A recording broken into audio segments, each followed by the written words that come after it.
Here's why Puss in Boots: The Last Wish slaps so hard. Okay, so this is an obvious one, but the animation is quite evidently gorgeous. You didn't need me to tell you that, yet I simply must acknowledge it. The film uses this relatively new animation style, which is this striking hybrid of 2D and 3D. A better way to describe it is 3D giving the illusion of 2D, which results in every frame looking like a beautiful hand-brushed painting that simultaneously possesses 3 dimensions. An ornate image that can be viewed from every conceivable direction. Seeing a wonderfully illustrated 2D image behave like a 3D set piece is a visual experience that's hard to put into words. You can pause the movie at any time, take a screenshot, and you'll have a beautiful image to hang on your wall. That's how it feels when you look upon this film. No frame goes to waste. This film is the embodiment of animated, as nothing about it isn't mesmerizing. There's a hand-drawn look to it which evokes this children's book feel, which is fitting seeing as how all of these characters are plucked straight out of nursery rhymes. The still drawings perfectly accompany the moving images, and the whole film could very well be taking place within an imaginative child's sketchbook. This film then goes a step further by not only having these shots that are pleasing to the eye, but additionally possessing intricate and cutting-edge storyboarding. Storyboarding which is constantly changing and developing at such a ridiculously energetic rate. Cinematography that frames each set piece in fun and creative ways which completely eliminate the possibility of the action being lackluster. This shot comes to mind, in which each character is desperately fighting for the map, and to showcase this, the camera stays fixed upon the map itself, delivering a sequence that's not only illustrative but awesomely stimulating. This is only the tip of the iceberg. The film is jam-packed with shots of this sort. It's dynamic visual storytelling that is refreshing to see in the children's movie genre. At times, certain objects in frame also move at a different frame rate to the rest of what's on screen, subtly giving them a hair more visual emphasis during chaotic fight scenes. The slower frame rate allows the viewer to observe each individual movement and beat performed by the character more clearly and precisely, so you don't miss a thing and are never left perplexed by what's going on. For as busy as the screen gets, there isn't anything you really miss, and you're always able to appreciate everything. These frame rate alterations also lend a comic book feel to the spectacles, which ties into the overall style of the film. The movie carries itself with this fast-paced, frenzied, tongue-in-cheek, almost spaghetti western style. Gracias. It was almost as if the animators forbade themselves from making any shot, transition, or edit fall short of being extremely expressive or gorgeous. There's an abundance of colourful title cards, fast and witty montages, Edgar Wright-like quick-cut storytelling. Not to mention every character being introduced with a Hugo Stiglitz stinger. Kitty. The opening action scene to this film immediately gets you on board both stylistically and narratively with the vibe of this movie. Even for those who have never seen a single piece of media containing this incarnation of Puss in Boots, you are quickly convinced of him being a charismatic badass.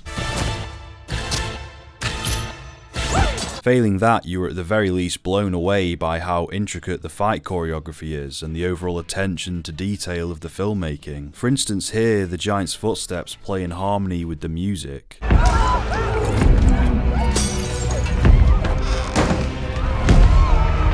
You sure I'm watching Puss in Boots? So this film utilises the format of animation to the fullest and lends itself to being one of the most visually striking films in the last couple of years. You'd think the entire production crew was made up of hyperactive animators. I cannot fathom how and why so much creativity and effort was put into this children's sequel movie. What a way to pump life back into this franchise. Every Dreamworks film best be done like this from now on.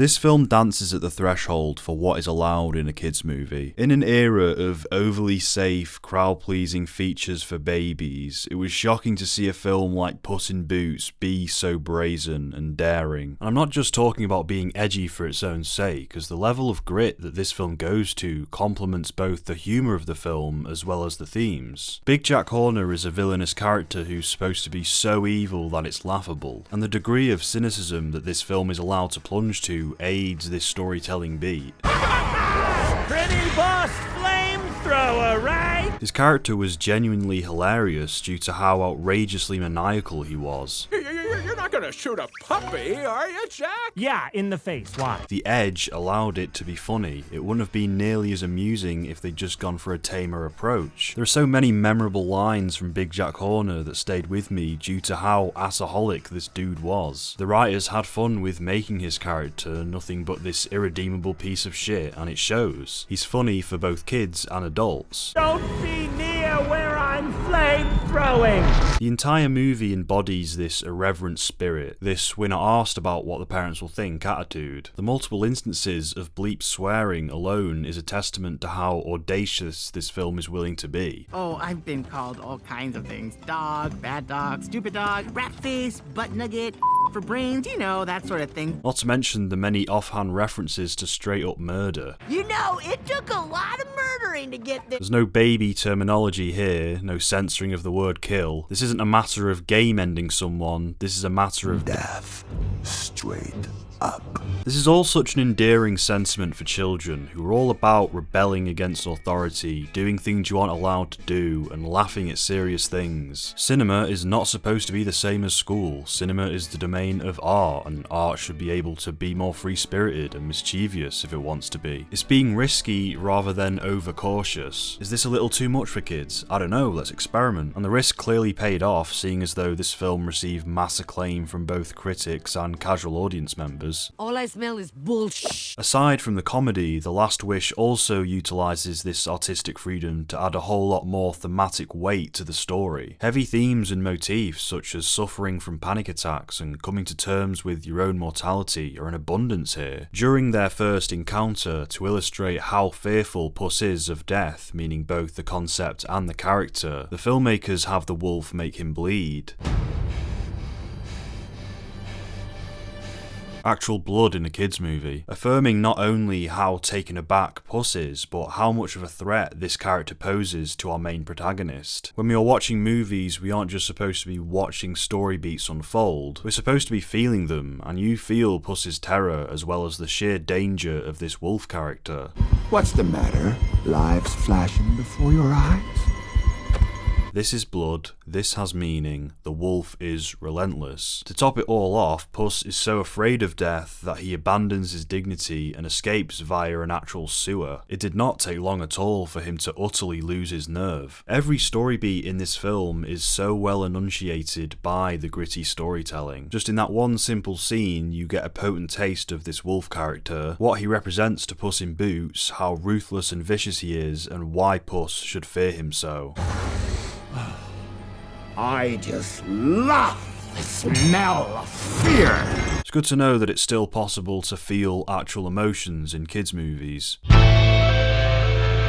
On a narrative level, a component that makes this story so unique and enticing is its Raiders of the Lost Ark type structuring. Like the iconic Spielberg film, this is an enthralling race to this highly sought after MacGuffin. It's an aspect that makes the movie so much more streamlined and purposeful. There isn't any fluff or needless scenes. And with this race structure comes the colourful ensemble of competitors. We have Puss, who is our main protagonist, Softpaws, who is his begrudging and untrustworthy companion. You got Goldie and the Bears, who do act as antagonistic forces to our protagonists, yet aren't inherently malevolent. They simply have their own set of goals and motivations. We of course then have Big Jack Horner, who is this disgraceful human being who just wants to bring about total destruction. Look how you can compare each antagonist to the next. We have this interesting spectrum of good but flawed to utterly nefarious. It's this array of morally differing characters that gives this film a hair more narrative narrative intrigue to your average kids film where it would usually just be good guy versus bad guy. Finally, however, completely removed from this petty race, we have the character of Death, who transcends all of these selfish desires. He is simply there to kill Puss in Boots, who has arrogantly laughed in the face of death throughout his many lives. Death is this harsh and cold reality which demands to be taken seriously, and the wolf's entire mission is to remind Puss of that simple truth. In this film, Death is the ultimate villain. He brings the intimidation and the fear. His presence in the story allows other characters like Big Jack Horner to be more comedically evil. We don't really need to be scared of Jack Horner because we already have Death. Jack Horner is just a huge arsehole, but Death is a terrifying reality. The placement of each character within this story is so precise, and they all complement each other wonderfully. This whole film plays like a modern children's version of The Good, the Bad and the Ugly. I mean, if the direct visual callback at the end didn't cement this idea enough, you only have to look at the entire structure of the movie. Different characters, different moral codes, different motivations. Puss's personal arc is even reminiscent of the self-reflective journeys exhibited by your old-timey Western icons. He starts the film with the bravado of a legendary cowboy, but then undergoes a fairly emasculating deconstruction. And of course you have this gorgeous shot, which is the spitting image of a classic Western still. I'm so glad that this is in the movie. It's both beautiful and emotive. Was the legend so big,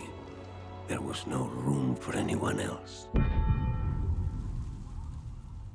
Once all of the characters have entered into the dark forest and hence have started the race, we get this amazing transition sequence which displays all of the major players in this lavish way. It reminds us of all of the pieces on the chessboard as well as each of their own personal flaws, demons and desires. By this point in the film, everyone's motivations have been properly established and thus we are ready to watch the race commence. Characters such as Softpaws, Goldie and Jack Horner, who haven't had as much screen time or development as Puss, will go on to be further fleshed out as the film unfolds. The detail of the path to the last wish, altering and reshaping based on who holds the map, is another important motif that helps to highlight each individual character's personal blemishes. About an hour into the film, Goldie comes into possession of the map. The path takes on a new form, personalised to her inner being, and we then get an introspective scene that completely fleshes her out. We then become fully on board with her struggle, and she is now made out to be a very compelling character leading into the climax of the film. The lesson she learns about realising that she has a loving family despite them being bears was heartfelt and touching. As this is a movie that exists in the Shrek cinematic universe, it's also very in keeping with the spirit of those movies. Just because they're different to you does not make them any less family. Very wholesome. Similarly, through the introduction of the Jiminy Cricket character who's doing a James Stewart impersonation, I really have my work cut out for me on this one. we learn a little bit more about Big Jack Horner. Nothing about him being a better person underneath all of this hate, more so just learning how vast his evil is. The more scenes we get with him, the more we in Cricket are convinced of the fact that this character is an irredeemable bastard and just deserves to die. Having the Cricket start out as this angel on the shoulder character, being patient as he attempts to reason with Jack and get to the root of why he is the way he is, only for him to ultimately just say, fuck it, there's no saving this guy. That was all hilarious. You're an irredeemable monster!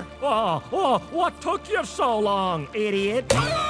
Additionally, the subplot of Puss and Softpaws rekindling their old love was tastefully done, and not nearly as sappy as it could have been. Again, it contains some fairly mature themes of running away from responsibility and commitment, Puss being too obsessed with himself to care about others. Everything's just fucking good, man. That was the first time I ever felt fear.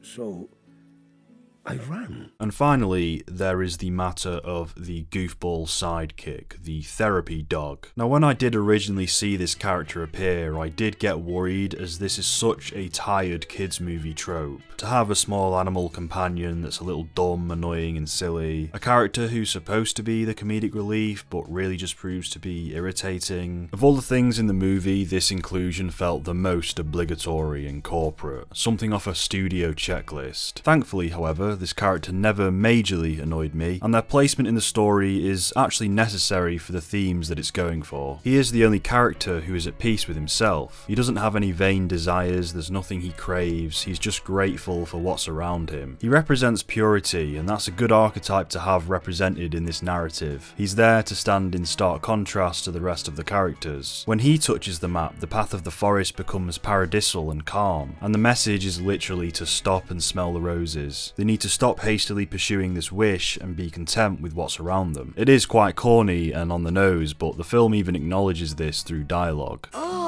His path is so corny. This is stupid. All I smell is bullshit. And that's how you turn a putridly formulaic trope into something actually interesting and useful to the story you're trying to tell.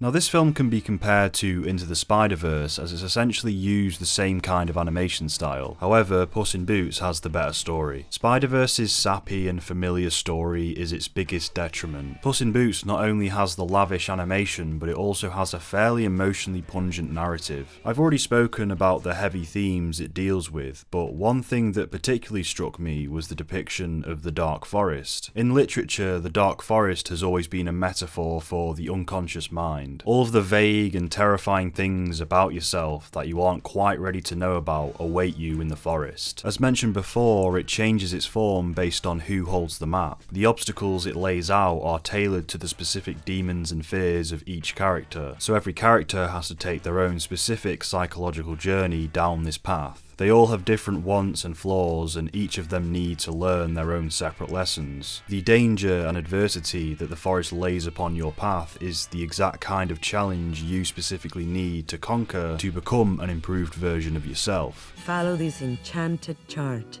It knows your path and knows your heart. This is why the therapy dog's path is blissful and without any malice at all. Once again, he is pure contempt and full of nothing but humility. This is Jordan Peterson shit, man. There's this old story in King Arthur where the knights go off to look for the Holy Grail. Each of the knights looks at the forest surrounding the castle and enters the forest at the point that looks darkest to him. And that's a good thing to understand, because the gateway to wisdom and the gateway to the development of personality, which is exactly the same thing, is precisely through the portal that you do not want to climb through. What I also love is how whenever a different character touches the map, their eyes light up with the shape of the wishing star. It's as if they're being engulfed by cosmic magic as the forest looks directly into their soul and shapes itself accordingly. At the heart of this all, however, is Puss in Boots himself, who undergoes quite a rich character arc. I noted that from the outset of the film, his story was always going in interesting directions, starting the film as this cocky badass, but then being quickly knocked off guard and humbled by the wolf. It then does not take long for him to give up his heroic life and cower and retreat to a cat house where he is pampered and infantilized. It helped to see him be this scared and vulnerable at such an early stage in the movie. It's an engaging mental state to place a character in. At this cat home, we get a total stripping down of his character as he abandons all competence and courage. So this is where dignity goes to die. He then grows a beard, symbolizing that he's become a tired, sickly version of his past self. The song that plays over all of this also complements these themes. This is the end. He has come here to wither away and is given the new name of Pickles, a new persona of his, symbolising that his old self is dead. The use of this new name, Pickles, is comparable to the use of the Gene Takovic name in Better Call Saul. All of this leads into what is quite arguably the very best aspect of the film, which is its depiction of anxiety. And this is chiefly done through the wolf, who not only represents death, but fear itself, and hence anxiety. The cool thing is, the wolf doesn't actually have that much screen time, yet his presence is always felt through how much of an effect we see him have over Puss's demeanour. Just after one face-to-face interaction, mind you. The wolf's second appearance to Puss is devilishly close to the characteristics of anxiety.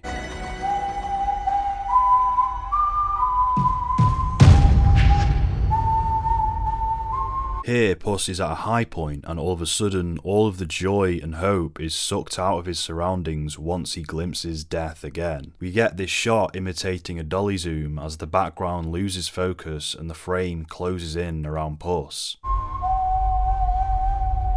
Speed up! That's how anxiety comes upon you when you're least expecting it, perhaps at a moment of celebration, and then you're reminded about this terrifying thing, and in an instant everything about the air around you suddenly feels soulless and morbid. It immediately brings you right down and makes you feel alone. We get a similar experience the next time the wolf appears to Puss during a chaotic action set piece. At this point in the film, both we, along with Puss, have almost forgotten about death, which is why it's the perfect time to remind us of his ever-looming presence.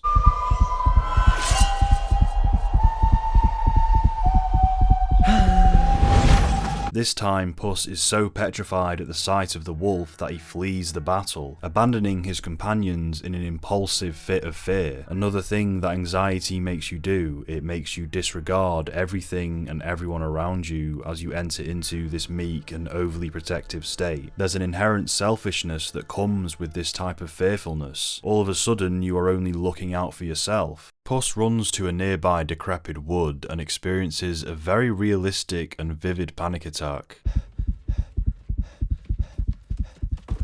Puss, what's wrong? The sound effects of his heart rate getting faster and faster was a really good addition, which makes this scene extremely identifiable for people who frequently suffer from these kind of attacks. The therapy dog follows after him and finds him in this state of almost complete paralysis. This is when the dog does this and gives us the most touching moment of this entire film.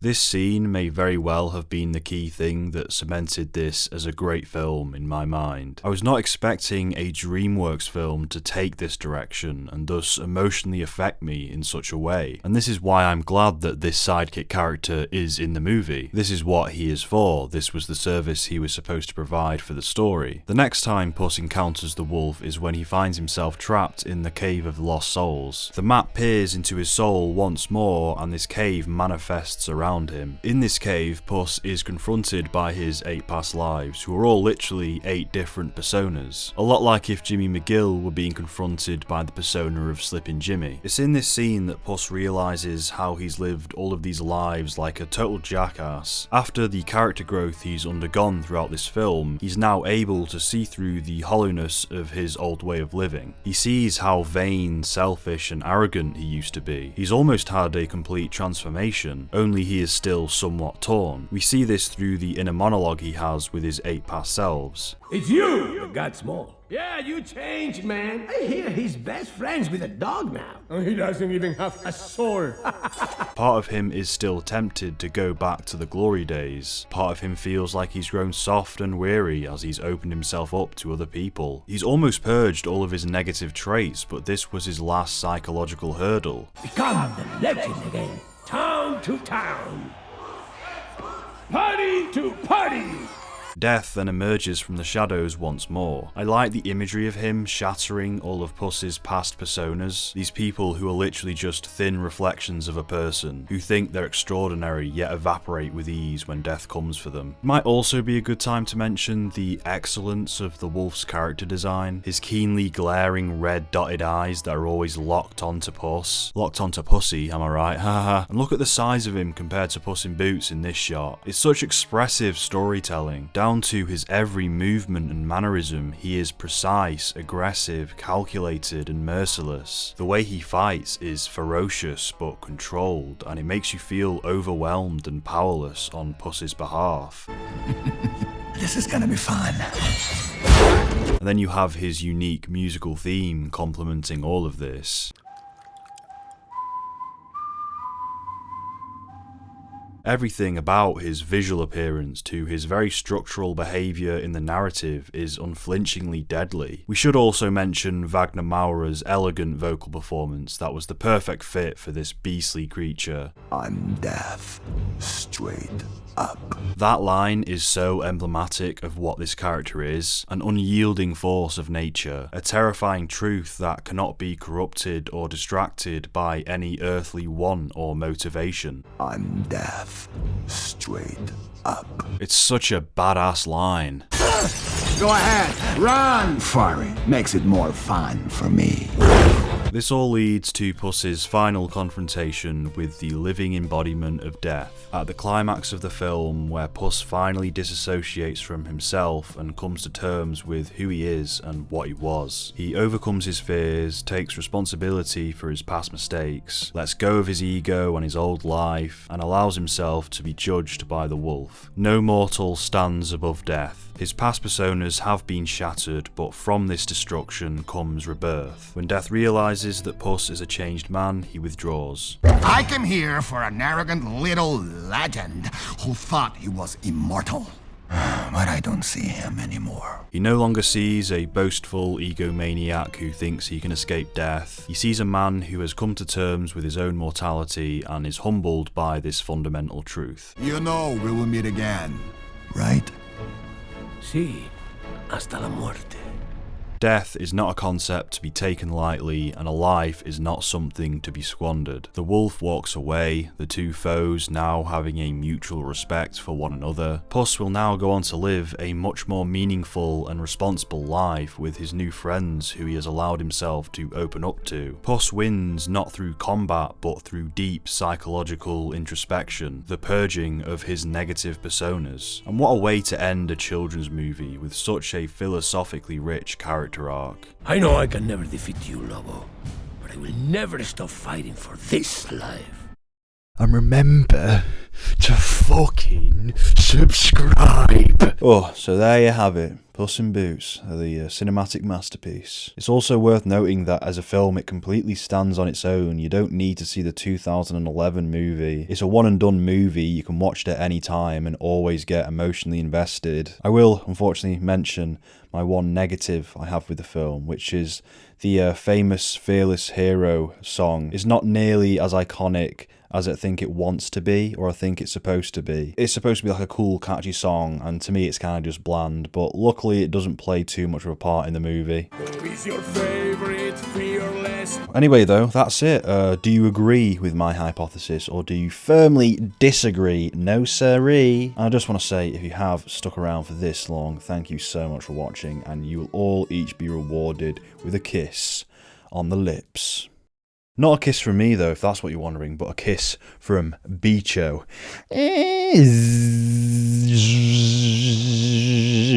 Bicho, I'm Bicho and I'm gonna kill you.